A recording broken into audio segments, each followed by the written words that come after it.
Manaratul Muhibbin TV.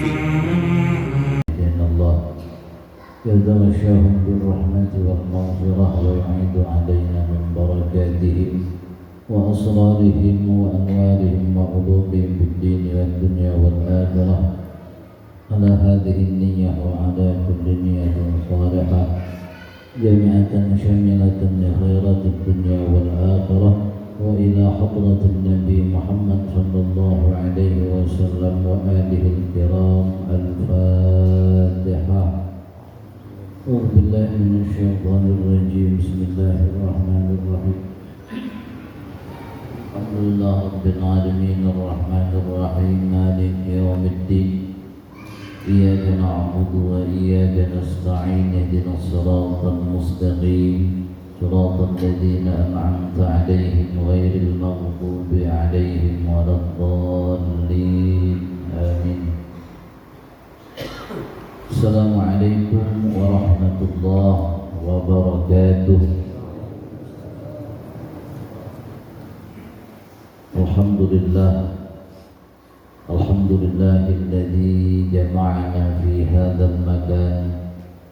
أشهد أن لا إله إلا الله وحده لا شريك له الكريم المنان، وأشهد أن سيدنا ونبينا محمدا عبده ورسوله الذي جاءنا بخير الأديان.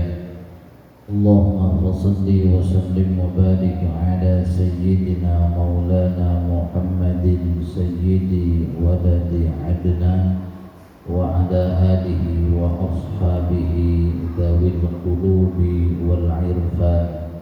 أما بعد. Hadirin wal hadirat para jemaah sekalian rahimakumullah.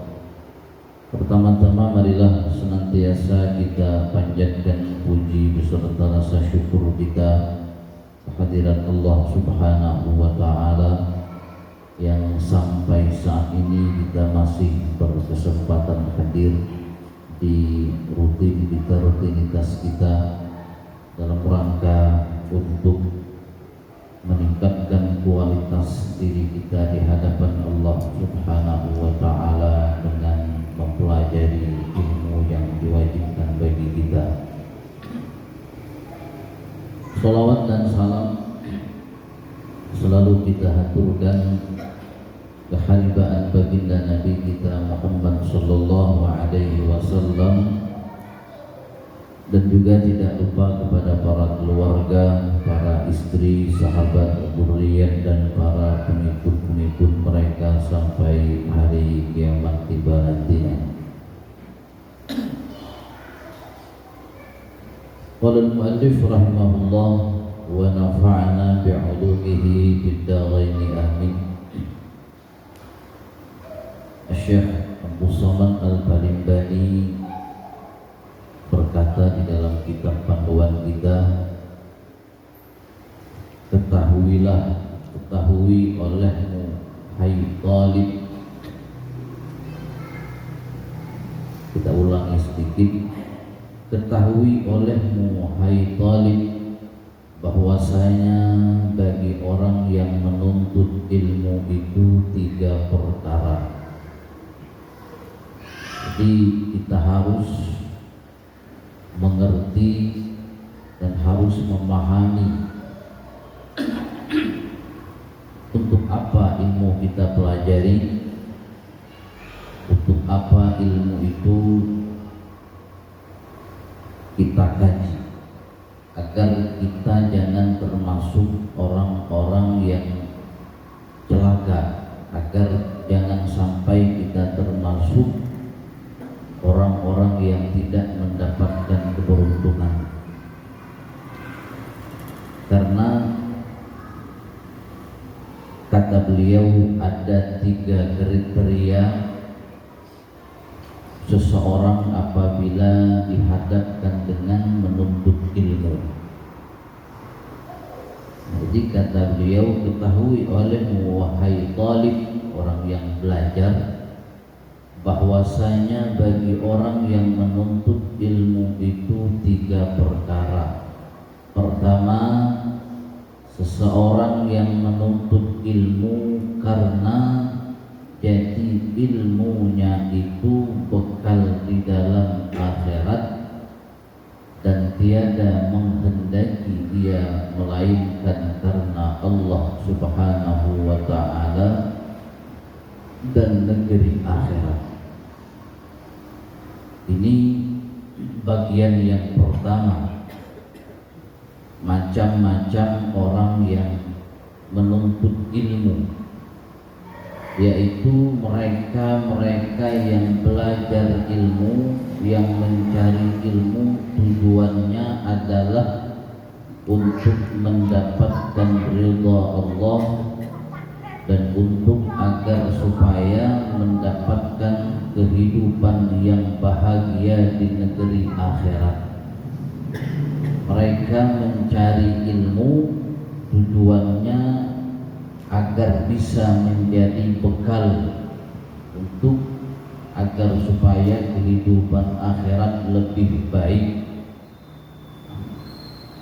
Maka mereka itulah orang yang dapat kemenangan di dalam dunia dan akhirat, kata beliau. Yaitulah yang dinamakan muttaqin, seperti firman Allah Ta'ala, innallaha yuhibbul muttaqin. Sesungguhnya Allah mencintai orang-orang yang bertakwa. Bahwasanya Allah Ta'ala amat kasihlah akan orang yang muttaqin atau orang-orang yang bertakwa. Jadi motif mereka belajar agama, motif mereka belajar ilmu itu yaitu hanya Allah Subhanahu wa ta'ala dan negeri akhirat. Maka perlu seperti apa yang disampaikan oleh Al-Imam An-Nawawi rahimahullah.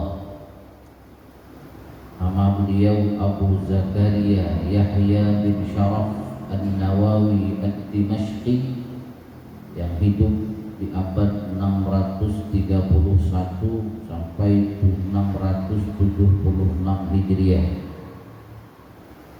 Ulama asal Suriah. Beliau bermadhab Syafi'i, terkenal Imam An-Nawawi. Jadi beliau Imam An-Nawawi punya karya yang banyak, terutama di bidang ilmu hadis. Ada di dalam bidang ilmu hadis beliau yang sangat populer dipakai di dunia pesantren, ada 3 kitab. Pertama Arba'in, kitab Arba'in, kumpulan hadis 40 yang biasanya dipakai di pesantren-pesantren, di kelas-kelas pemula, atau biasa dipakai juga di sebagian majelis-majelis taklim. Yang kedua ada namanya kitab Al-Adhkar,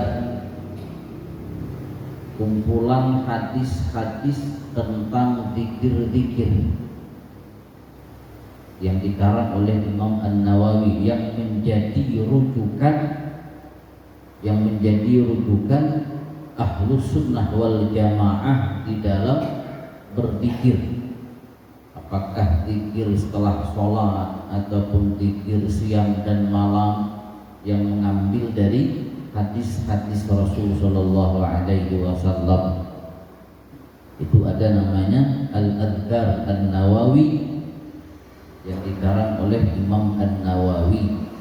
Dan yang ketiga ada kitab karya beliau bernama Riyadhus Shalihin.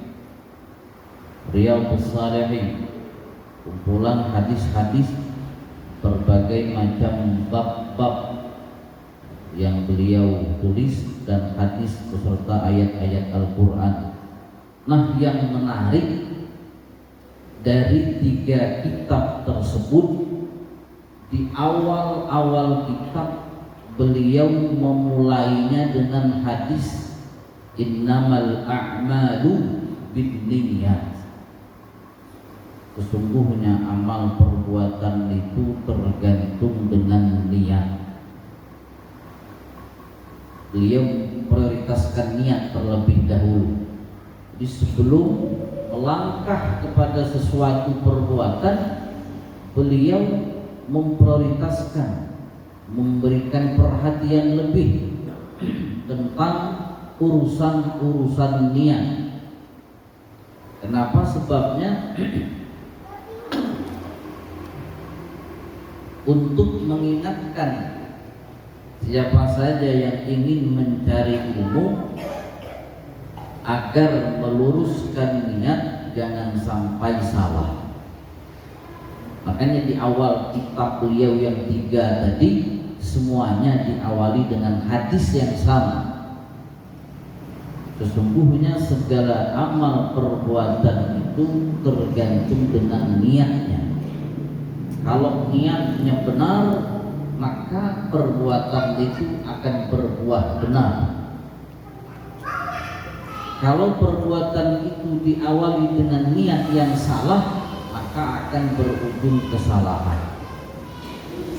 Maka beliau memulai kitab beliau yang 3 tadi selalu dengan hadis yang sama. Karena kalau salah niat, maka sangat dahsyat sekali ancamannya. Jangankan dapat pahala, justru kalau salah niat akan mendapatkan siksa dari Allah Subhanahu wa ta'ala. Maka beliau memprioritaskan hadis innamal a'malu binniyat. Siapa saja yang dari kita yang ingin belajar, yang ingin memahami agama terutamanya, maka pasanglah, letakkanlah niat di dalam hati dengan niat yang benar. Mengkasi kita nawaitu ya dari awal nak bagus. Nawaitunya dari awal nak bagus. Karena dikatakan ala qadrin nawaya takunul ataya.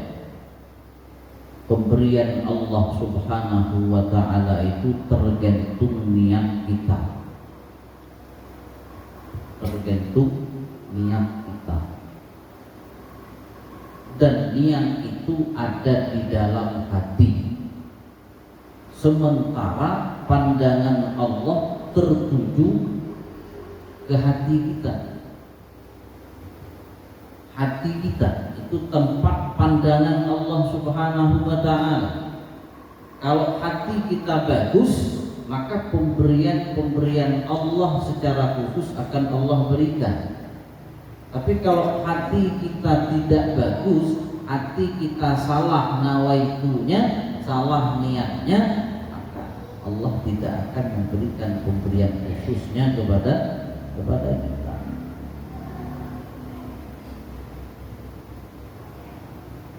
Artinya apa? Bagus di dalam berniat adalah cara untuk menciptakan kualitas diri kita di hadapan Allah Subhanahu wa ta'ala. Seberapa berkualitas kita di hadapan Allah, seberapa bagus kita berniat di dalam mencari ridhanya, seberapa bagus kita berniat di dalam mencari ilmu. Jadi kualitas diri kita itu ada di dalam niat kita. Dan kualitas diri kita akan menentukan harga jual kita di hadapan Allah Subhanahu wa ta'ala. Jadi pertama sekali, kalau kita ingin berkualitas di hadapan Allah, maka perbaguslah hati kita dengan niat-niat yang bagus. Dekecak hati kita nih, dekecak baik-baik. Terutama dalam hal ilmu. Maka semakin berkualitas diri kita, maka semakin tinggi nilai jual kita di hadapan Allah Subhanahu wa taala. Tinggi nilai jual. Kalau niat kita salah, motifnya salah di dalam kita belajar ilmu, maka kita tidak ada nilai jualnya, tidak ada harganya di hadapan Allah Subhanahu wa taala, bahkan Allah campakkan. Bahkan Allah campakkan. Kita biasa misal zaman suatnya, apa kalau orang jual beli motor, kalau RX King Jupiter jebok itu dekat arah turun pergi ngelai dulu 10 juta, pajak tawar orang 11 juta, padahal mulai 10 mulai belasan, bahkan pajak ditawar orang di atas dia. Kenapa? Karena kualitasnya, nilai jualnya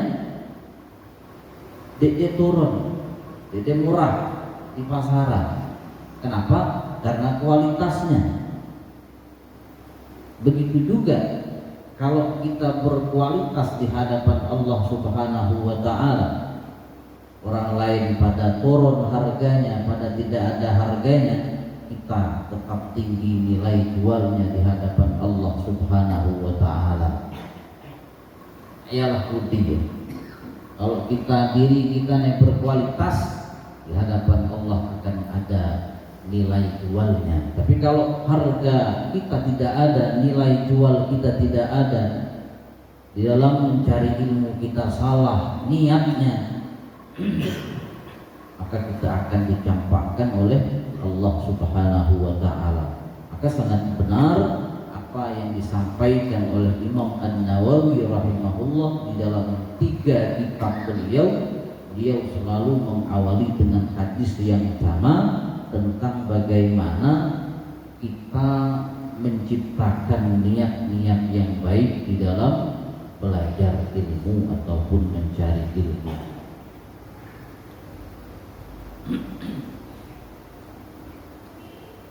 Firman Allah Subhanahu wa ta'ala, dan lagi firman Allah Subhanahu wa ta'ala, wa tazawwadu fa inna khairaz zadi taqwa. Artinya, dan ambil oleh kamu bekal di dalam akhirat, maka bahwasanya yang terlebih baik daripada bekal itu yaitu takut akan Allah Subhanahu wa ta'ala. Itu kata Allah. Allah menyuruh kita untuk berbekal, mengadakan persiapan-persiapan untuk menghadapi perjalanan yang sangat jauh dan panjang menuju negeri akhirat. Jadi kata Allah, wa tazawwadu, berbekallah kalian, dan sepaling baik bekal itu adalah takut kepada Allah, bertakwa kepada Allah Subhanahu wa ta'ala.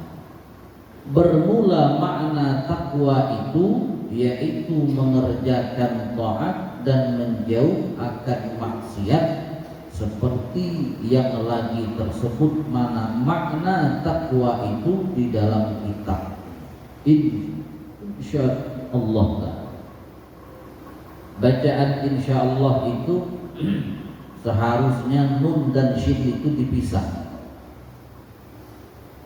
Ya kalau nak ya tulis salah, tulis secara kaidah tulisan Arab, mungkin salah komputer dan salah ketik. In itu nun pisah, kemudian sya panjang hamzah. In surahlah, sya'a surahlah, ya kan digabung, dipisah. In itu dipisah, nun dan sya itu dipisah.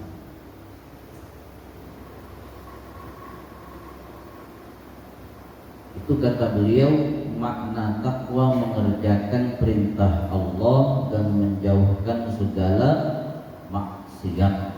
menjauhkan segala maksiat.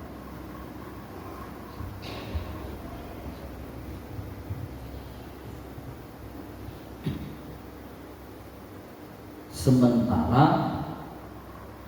kata para ulama, kita tidak bisa bertakwa, kita tidak bisa beribadah kalau kemudian tanpa memiliki ilmu. Fa innal ilma bimanzilati syajarah, kata Syekh An-Nawawi Al-Bantani, ilmu itu seperti batang pohon. Ilmu itu laksana sebatang pohon. Wal ibadah bimanzilati thamaratin min thamaratiha, dan ibadah melakukan perbuatan taat, menghindari daripada maksiat, itu ibadah namanya. Itu adalah buah daripada pohon tersebut. Batangnya adalah ilmu, buahnya adalah ibadah. Jadi tidak mungkin buah ini ada tanpa ada pohon. Itu kan logikanya. Tidak mungkin buah ada tanpa ada pohon. Yang jelas biasanya pohon dulu baru buah. Pohon dulu baru buah. Jadi ilmu dulu baru ibadah. Ilmu dulu baru takwa. Maka orang yang beribadah tanpa ilmu tidak mungkin istiqomah. Catat itu, garis bawah. Orang yang beribadah tanpa ilmu tidak mungkin bisa istiqomah. Tidak mungkin bisa istiqomah. Maka dia beribadah musiman. Ya, dia beribadah musiman. Asaknya renyek lagi, asaknya dek renyek dek musiman. Asa atak waktu wai bibit-bibit ini bermusik ini. Itu kalau ibadah tanpa ilmu. Kadang semayang, kadang dik, kadang semayang, kadang dik, kadang puasa, kadang dik. Apa? Karena ibadah tanpa didasari ilmu. Jadi kata Syekh An-Nawawi Al-Jawi Al-Bantani, kata beliau, ilmu itu laksana pohon dan ibadah itu seperti buahnya. Jadi agar kita bisa istiqomah di dalam beribadah kepada Allah Subhanahu wa Ta'ala, maka kita harus wajib memiliki ilmu. Nah, itu yang pertama. Orang-orang yang mencari ilmu motifnya adalah untuk mendapatkan ridha Allah dan hidup bahagia di akhirat. Ini adalah kriteria orang-orang yang mencari ilmu bagian yang pertama, yang mendapatkan keuntungan dunia dan keuntungan akhirat. Nah, sayugianya kita berada di posisi ini. Sayugianya kita berada di posisi ini. Bismillah kita belajar agama, bismillah kita ngaji, bismillah kita ngaji duduk macam ni, apa niatnya lu kali ke pakai ku pribadi. Ayat dalam hati kita. Lu kali ya dia ke pakai ku pribadi. Mendek pacaklah ku magi ke orang, acak ku pakai pribadi. Adik ke pakai ku, hari-hari ku pacak pakai. Mana dikir bagus, apa yang kek bagus kek DBC, apa doa yang baik kek DBC. Kek ketak kan? Dalam sehari ya banyak kek kita terima. Ilmu kali ya.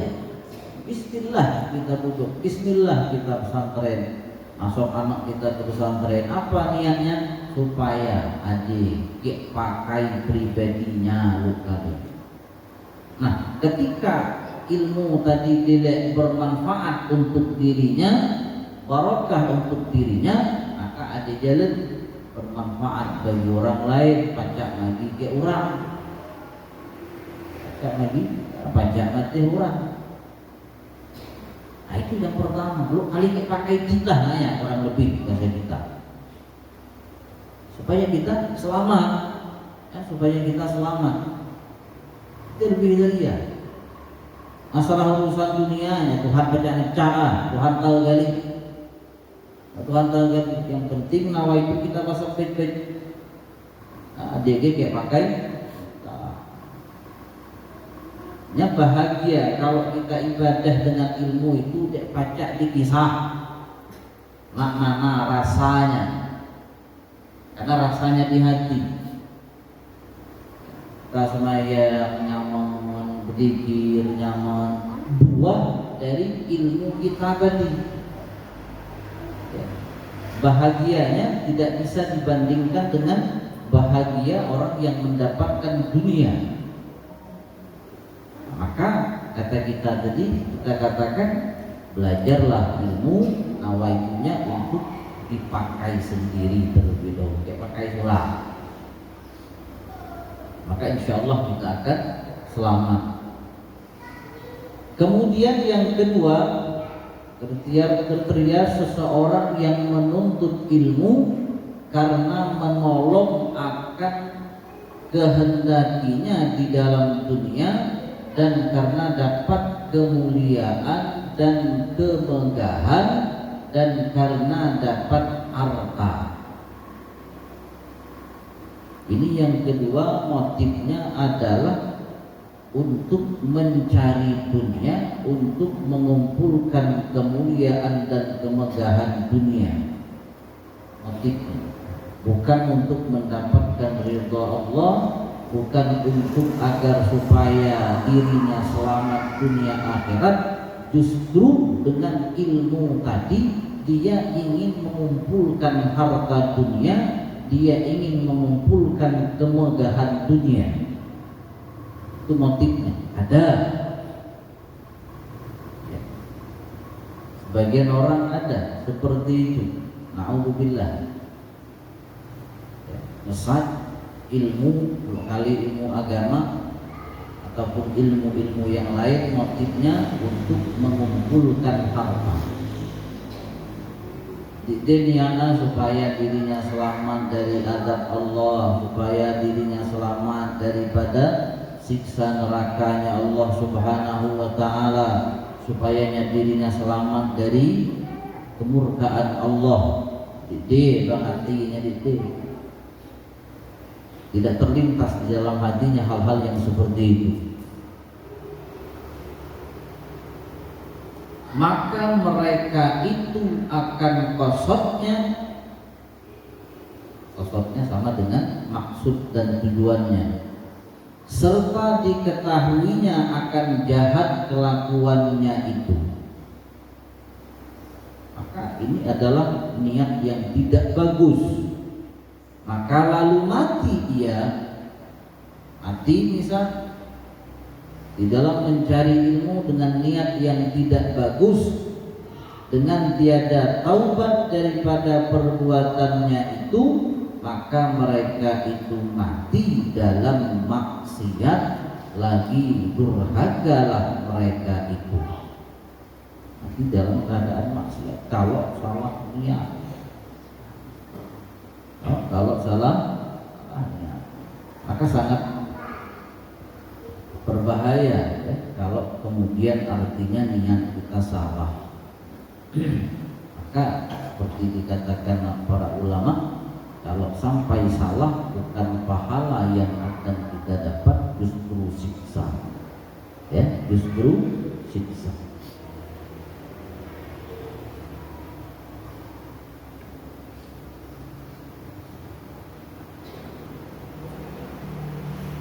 Maka jikalau taubat mereka itu dahulu daripada matinya, maka lalu diamalkannya akan ilmunya dengan amal yang soleh, niscaya